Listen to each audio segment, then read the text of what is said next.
तो भाइयों इस चैप्टर में हमें पढ़ना है मैटर। मैटर क्या चीज़ है? मैटर वो होता है anything that has mass and occupies space. मतलब कोई भी चीज़ जिसके पास मास हो और वो चीज़ को और वो स्पेस को ऑक्यूपाई करती हो। जैसे आप ही हो, आप भी तो एक जगह को घेरते हो, आपका भी मास है तो आप भी मैटर ही हुए।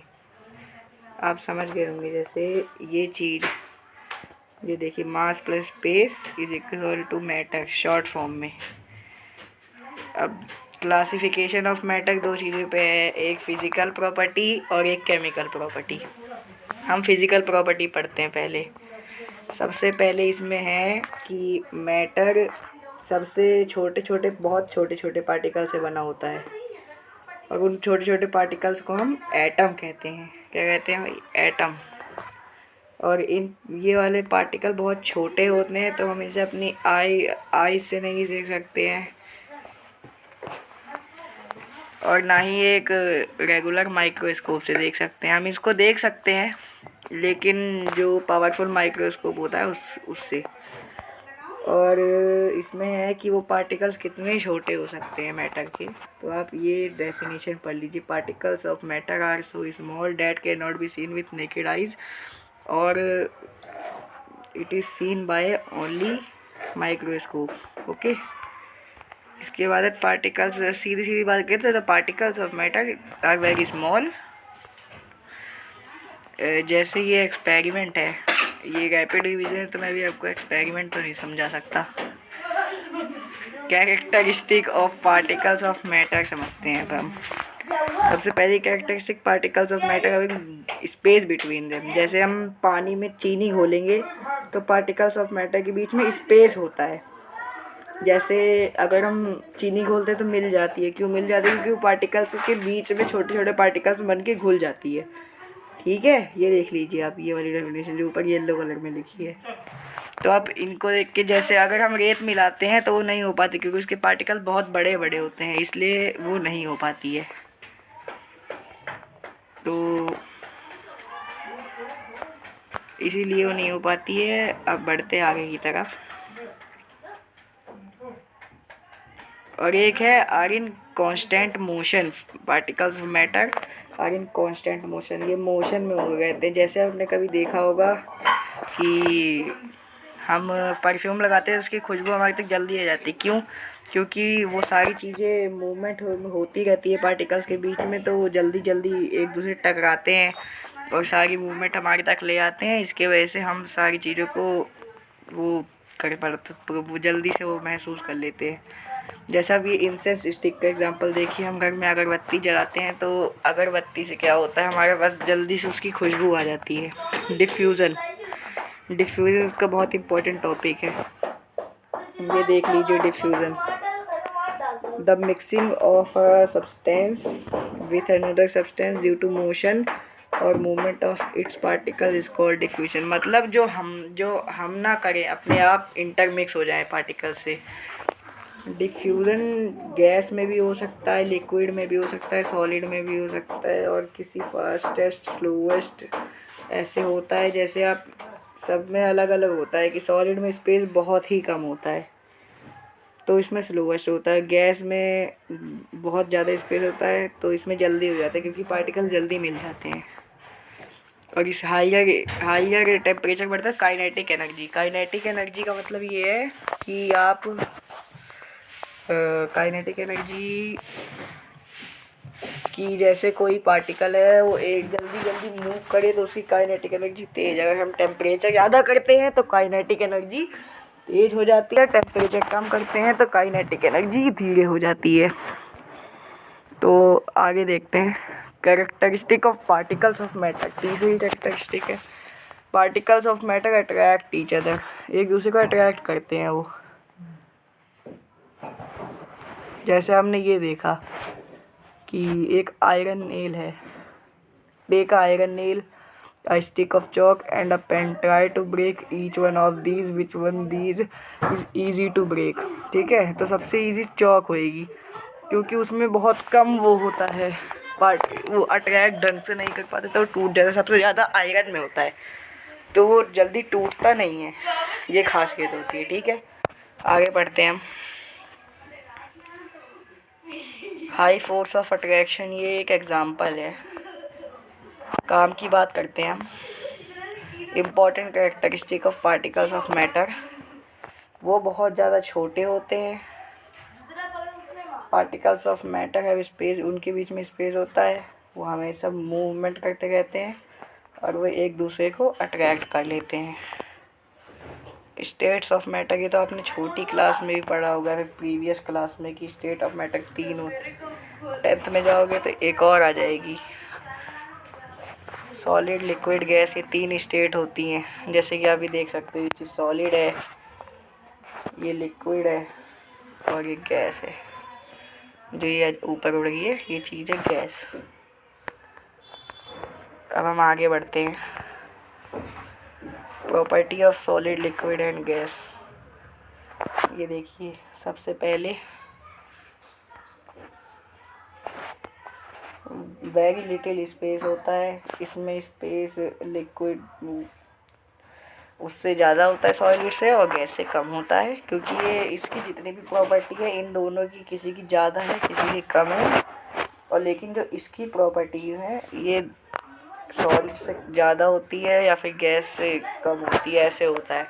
ये मॉडरेट है और ये चीज़ मैक्सिमम होती है, सॉलिड मैक्सिमम होता है आपका, और गैस होता है, समझ जाइए आप, मिनिमम। आगे ये देखिए हम बात करते हैं स्पेस की, तो सॉलिड में ज़्यादा है, इसमें बीच का मीडियम है, और गैस में बहुत ही ज़्यादा है। इसमें अट्रैक्शन स्ट्रॉन्ग होता है, इसके पार्टिकल पास होते हैं, इसमें होता ही नहीं है, बहुत दूर होते हैं, इसमें थोड़ा थोड़ा ही होता है। जब टेम्परेचर बढ़ाते हैं तब होता है, क्योंकि वो सॉलिड ही बन जाता है। फिर पार्टिकल अरेंजमेंट, जैसे ही क्लोजली पैक्ड होते हैं ये तो पूरा घूमते ही रहते हैं, कहीं मतलब कोई अरेंजमेंट नहीं होता, ये स्लिपरी होते हैं, मतलब गैस की थोड़ी थोड़ी कैरेक्टरिस्टिक्स। और इसके फिक्स शेप, इसका कोई शेप नहीं, जिसमें डाल दो इसका तो बिल्कुल भी शेप नहीं है, कहीं पे भी चला जाता है। इसका वॉल्यूम फिक्स्ड होता है, इसका तो बिल्कुल फिक्स नहीं होता, और इसका बीच का फिक्स्ड वॉल्यूम इसका होता है। और ये कंप्रेस नहीं होते हैं, सॉलिड आपके कंप्रेस नहीं होंगे, ये भी थोड़ा ही कंप्रेस होगा, ये बहुत इजीली कंप्रेस हो सकता है। इसकी काइनेटिक कम होती है, इसकी बहुत ज़्यादा काइनेटिक, और इसकी बीच में होती है। तो बस यही थी, ये एग्जांपल नीचे दे रखे हैं, आप एक बार इनका स्क्रीनशॉट ले सकते हैं अगर चाहें तो।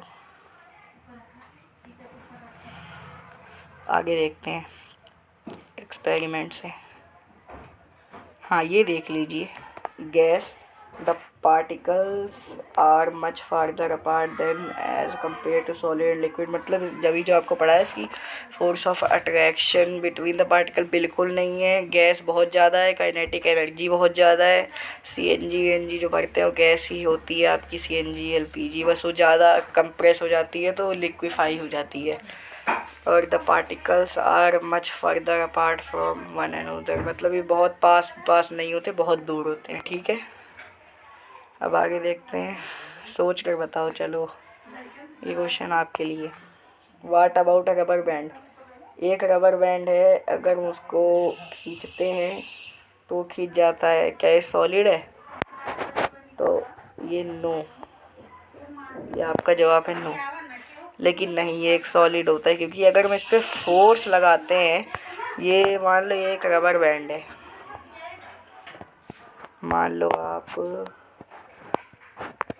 ये एक रबर बैंड है, हमने इसको खींचा और जैसे हम इसको छोड़ते फिर से अपनी इसी शेप में आ जाता है, तो इसलिए ये वो नहीं है, क्योंकि अपनी शेप दोबारा ले लेता है। अब जैसे आप ये देख लो, what about a sugar and salt when kept in different jar, this take the shape of the jar, are they solid? क्या ये सॉलिड होते हैं?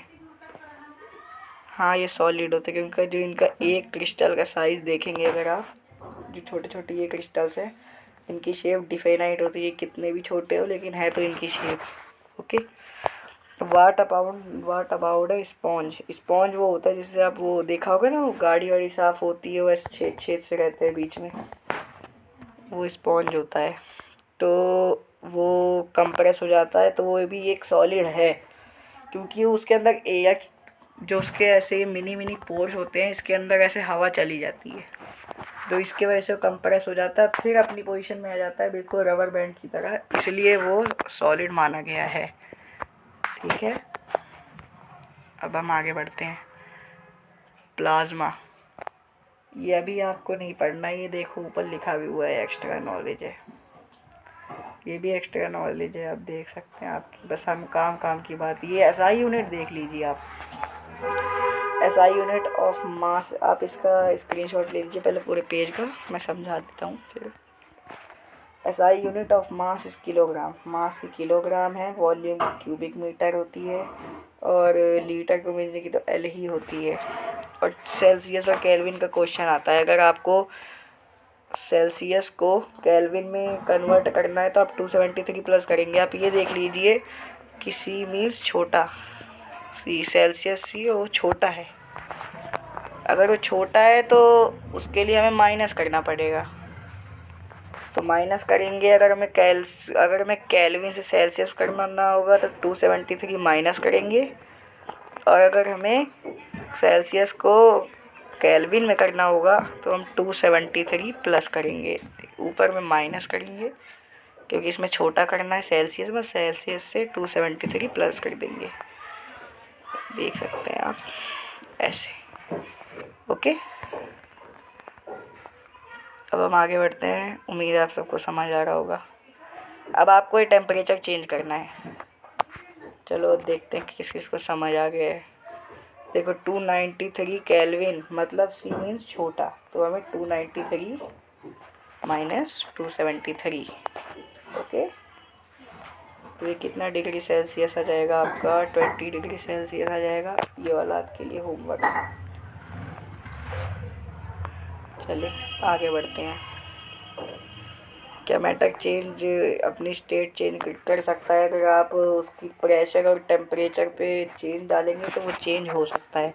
जैसे आप सॉलिड को हल्का सा हीट देंगे तो वो लिक्विड में चेंज हो जाएगा, अगर आप गैस को ज़्यादा प्रेशर में रख देंगे तो वो भी लिक्विफाई हो जाती है। अगर आपकी एलपीजी होती है गैस ही तो होती है, लेकिन आप उसको हिला के देंगे तो पानी की तरह बचती है। Effects of temperature, increasing temperature of solid, kinetic energy ज़्यादा बढ़ती है, पार्टिकल जल्दी मूव होते हैं तो जल्दी से वो लिक्विड बन जाता है, और फिर अगर हमें लिक्विड को बनाना हो तो उसके लिए हमें बहुत ज़्यादा टेम्परेचर रखना पड़ेगा। तो सॉलिड में एक मेल्टिंग पॉइंट आता है, मतलब हम किसी मिनिमम टेम्परेचर पे जिस पे हमारा सॉलिड लिक्विड बन जाए, वो यही 0 डिग्री सेल्सियस होता है, एग्ज़ाम में पूछा जाता है, केल्विन में 273.15 के। ये चार्ट बहुत इंपॉर्टेंट है, एनसीईआरटी में भी मिलेगी, लेकिन एक बार इसका स्क्रीनशॉट ले लीजिए, स्क्रीनशॉट ले लीजिए जल्दी से। इसका है क्या, अगर आप सॉलिड लिक्विड में कन्वर्ट होता है, मान लीजिए जैसे सॉलिड लिक्विड में जा रहा है तो इसको फ्यूज़न बोलेंगे, और लिक्विड गैस में जा रहा था वेपराइजेशन हो जाता है, गैस इसमें जा रही है तो हो जाता है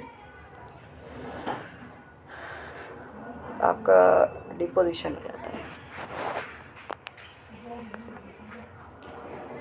अब अगर हम लिक्विड को सॉलिड में कन्वर्ट करते हैं तो वो सॉलिडिफिकेशन कहलाता है, अगर गैस को इसमें कन्वर्ट करते हैं तो ये डिपोजिशन कहलाता है, और अगर सॉलिड को गैस में कन्वर्ट करते हैं तो वो सब्लिमेशन, वो प्रोसेस को एग्ज़ाम में पूछा जाता है।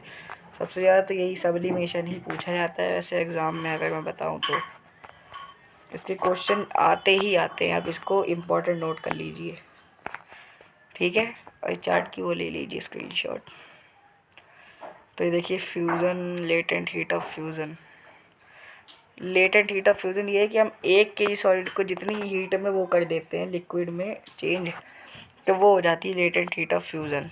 और बॉइलिंग मतलब जैसे हम, बॉइलिंग एक बल्क फेनोमेनन है जिससे हम किसी भी चीज़ को, पार्टिकल्स लिक्विड में चेंज हो जाते हैं। बॉइलिंग पॉइंट ये चीज़ है कि जिससे वो पानी गैस में जब बदल जाए तो उसका बॉइलिंग वेपराइजेशन यही होता है। 1 kg लिक्विड को ये अगर हम गैस में चेंज कर देते हैं बॉइलिंग पॉइंट पे तो वो हो जाता है हमारे latent heat of vaporisation. Sublimation भी आपको बता दिया, डिपोजिशन आपको बता दिया है आगे उसी चार्ट में। ये आंसर देखिए आप। मैंने सॉलिड में it temperature remains the same, क्यों? क्योंकि जब हीट होती है changing state by overcoming the forces of attraction, क्योंकि वो फोर्सेस ऑफ अट्रैक्शन दूर दूर होता है तो उसका टेम्परेचर तो वही रहता है, तो पार्टिकल्स दूर होते हैं इसलिए वो चेंज हो जाता है।